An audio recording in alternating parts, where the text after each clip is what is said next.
C'est bientôt la fin de l'année et c'est aussi le moment où les assureurs communiquent les performances des fonds en euros de leurs contrats. Cette année, ils devraient afficher une nette baisse par rapport aux années précédentes. Comme nous vous l'indiquions dans un précédent épisode de Bourse au Campus, les assureurs doivent faire face à une situation de taux négatif et le gendarme du secteur, la CPR, a indiqué qu'il serait vigilant à ce que les acteurs de l'assurance répercutent la baisse de rendement des actifs sur les performances servies aux assurés. À ce stade, les compagnies qui ont ouvert le bal des annonces de rendement ont respecté la consigne. Leurs fonds euros ont affiché une performance de 1%. Si l'objectif est d'orienter les épargnants vers les supports en unité de compte, il n'est pas dit que tous accepteront de prendre ce virage, car de nombreux assurés privilégient avant tout la sécurité. D'où la nécessité pour les acteurs de l'assurance de trouver un entre-deux avec un produit qui permette de concilier rendement et une relative sécurité face au marché.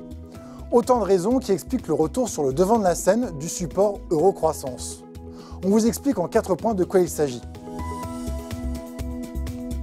Premier point, qu'est-ce qu'un fonds euro-croissance? Tout d'abord, il ne s'agit pas vraiment d'une nouveauté puisque les premiers supports euro-croissance ont vu le jour en 2014. Présenté par leurs promoteurs comme une alternative séduisante aux fonds en euros, l'euro-croissance est censé concilier sécurité et performance au sein du même support. Contrairement à un fonds euro classique, la garantie du capital n'est plus permanente, mais à échéance, au choix de l'épargnant.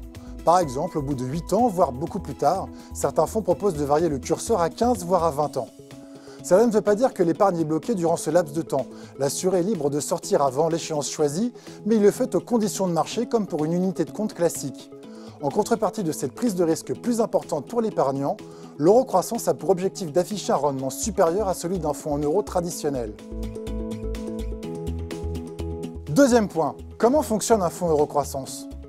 Pour respecter cette promesse d'un rendement plus élevé, l'euro-croissance s'appuie sur une mécanique franchement complexe pour un épargnant qui n'aurait pas fait d'études d'actuariat et de finance. Pour faire très simple, un support euro-croissance est constitué de 2 compartiments distincts, une poche sécuritaire, très proche dans son fonctionnement d'un fonds euro classique, et une poche dite de diversification, dont l'objectif est d'aller chercher de la performance sur les marchés. Plus le curseur de garantie choisi par l'épargnant est éloigné dans le temps, et plus la poche de diversification est importante. Au fur et à mesure que l'échéance se rapproche, c'est la poche sécuritaire qui prend de l'ampleur à l'intérieur du fonds. Globalement, cela ressemble beaucoup à de la gestion à horizon telle qu'elle existe actuellement dans les placements retraite. Sur le papier, l'euro-croissance semble parer de tous les avantages. Dans la pratique, c'est plus compliqué. Troisième point, l'euro-croissance n'est pas un produit grand public.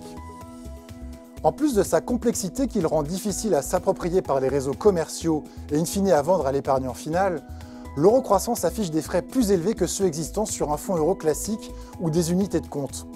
En termes de rendement, il est également difficile à comparer avec d'autres supports car la performance du fonds dépend en grande partie de la durée choisie par l'épargnant. De plus, de l'aveu de certains professionnels, l'euro-croissance souffre également de 2 autres défauts. Premièrement, il a été lancé alors que les taux obligataires étaient déjà très orientés à la baisse, ce qui complique la gestion de l'assureur. Deuxièmement, la poche de diversification de 10% maximum est insuffisante pour générer une surperformance significative en termes de rendement.